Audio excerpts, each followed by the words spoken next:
one of the would-be contenders against Trump, his former vice president, Mike Pence, is out there. Let's go ahead and put Washington Post up on the screen. Pence is out there trying his darndest to find his own lane. The Washington Post headline here is Pence seeks distance from Trump as he considers 2024 presidential run as the January 6th committee focuses on Pence's role in certifying Biden's win. The former vice president is making moves toward a campaign whether Trump runs or not. They have some details here about the workings of this now sort of fully functioning operation. He is aggressively working to build on a team, they say. He's got a nonprofit with a $20 million budget and a Washington office. He's prepared for a possible announcement for president in the spring. So we're looking at, less than a year from now, making regular visits to Iowa, New Hampshire, South Carolina. This was a funny detail. Splurging on a 54-inch zero-turn John Deere mower he can brag about on the campaign trail. Began flying commercial again when donors aren't available to lend him a plane, remarking with surprise to aides at how Southwest Airlines seats customers. Yeah, it sucks, doesn't it, Mike? Been out of the game for a while. I actually like the Southwest model, but we'll table that for another day. He's writing 2 different books that could anchor his next campaign, a memoir of his life that's due out this fall, and a book about his faith journey that's aimed at evangelical voters, which he clearly sees as, his ticket to the White House. And we've tracked here how he's, as Roe versus Wade was overturned and, in these fights, cultural fights, which are in some way throwbacks to the past decades, he knows where he stands and he is unafraid of being unabashedly on the far right of cultural conservatism when it comes to gay marriage and abortion in particular. He's expected to offer his most extensive and critical comments about Trump and January 6th in that forthcoming memoir. He got a nice little 7-figure book contract from Simon & Schuster because he vowed to be so open about it. But to me, Saagar, the most important detail from this piece was they talked to a pollster. She's an anti-Trump Republican strategist. So this is someone who would like to see Pence or someone like him get some traction in order to get away from Trump. She's been doing focus groups, a woman named Sarah Longwell, and she says Pence's name is almost never volunteered as a preferred alternative candidate to the extent that people are offering an alternative name. It's Ron DeSantis. She says, quote, "We ask people, so what about Mike Pence? And you get a lot of, she said. That's the sound people make. And I think that kind of says it all. That does says it all. I don't know. I mean, as we just talked about previously, there is obviously a massive level of delusion to even think that you could do this, which is probably a prerequisite for the job. But you should also have some level of rationality. And a lot of this war has now broken out into the public sphere, with the MAGA world really making sure that they're going after Pence, because Pence, remember this, he not only campaigned for Brian Kemp, but he's been endorsing alternative slates of candidates, often not the same as Donald Trump. He's been making inroads with the Heritage Foundation. He's been giving speeches kind of with the conservative ink, quote unquote, of all of the high dollar donors who've always liked Mike Pence. Everybody thinks he's honorable for January 6th, et cetera. But nobody seems to understand the political realities of all of this. But if you want to know what the party faithful think, check this out. Matt Gaetz attacking Mike Pence on the stage at CPAC, and listen to the audience. On that note, let me just say what everybody here knows. Mike Pence will never be president. Nice guy, not a leader.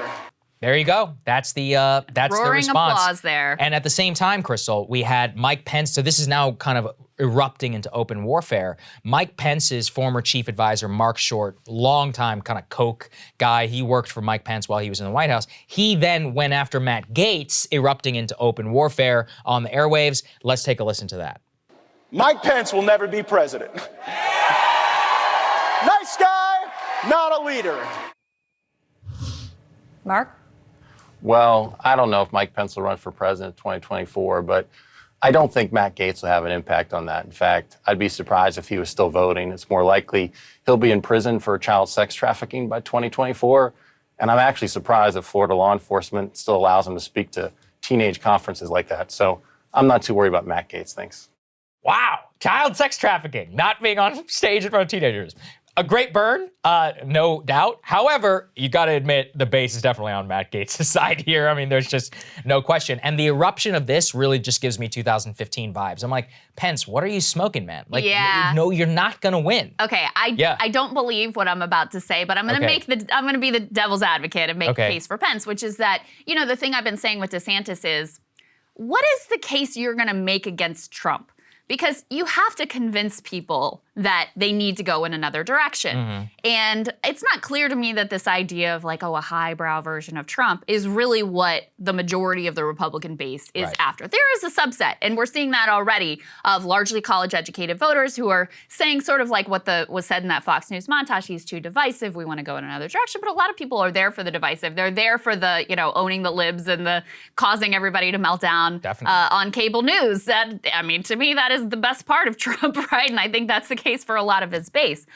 Pence, I understand how he could have a critique of Trump, and that's not focused on January 6th. You're not going to make an effective January 6th case against Trump. Absolutely. That's not going to be the way to go, even as I do think that January 6th has kind of damaged his image broadly with the general public and with some segments of the Republican base, certainly with the Republican establishment.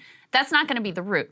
Pence, though, if these battles over abortion, gay marriage, if that is the battleground that's being fought over right now, he is very comfortable and very willing to go further on those issues and with a lot more credibility than Trump at this point. So I do see more of how he could get to Trump's right on some issues where he has sort of core credibility and which are central to his, you know, evangelical worldview for forever. But ultimately, do I think that that's what's going to decide the Republican primary? Right. I don't. That's only 20-something% of the base. At the end of the day, the vast majority of the people who love Trump, they're non-college educated whites and not particularly religious. They identify as, quote, Christian, but they don't really go to church. And Trump has the Trump card, of being able to say, I put these justices on Which the is Supreme true. Court. That was me. Yeah. So if you're happy with how this all went down, you have me to thank for it.